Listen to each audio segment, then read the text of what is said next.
എന്തുകൊണ്ടാണ് പൂച്ചയ്ക്ക് ഒന്നിനെയും ഒരു പേടിയുമില്ലാത്തത്? സിംഹവും കടുവയും പുലിയുമെല്ലാം ഉൾപ്പെട്ട ക്യാറ്റ് ഫാമിലിയിലെ അംഗമാണല്ലോ പൂച്ചയും. ഈ മാർജാര കുടുംബം സ്വാഭാവിക വേട്ടക്കാരാണ്. പതുങ്ങിയിരിക്കലും ചാടി വീഴലും കീഴടക്കലും ജന്മ സ്വഭാവമാണ് എന്ന് അർത്ഥം. എന്തിന്?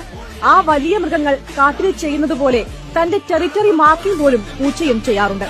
കണ്ടിട്ടില്ലേ, വീട്ടിലെ മേശയിലും സോഫയിലും നിർത്തിയിട്ട ബൈക്കിന്റെ സീറ്റിലുമെല്ലാം നഖത്തിന്റെ പാടവും കൃത്യവുമുള്ള റിഫ്ലക്സ് ഉള്ള ജീവിയാണ് പൂച്ച.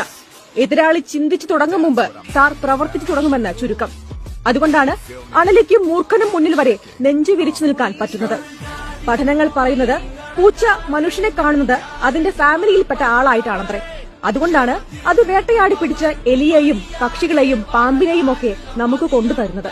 വേട്ടയാടാൻ അറിയാത്ത നമ്മളോടുള്ള സാറിന്റെ ഔദാര്യമായി കാണാം ഇതിനെ.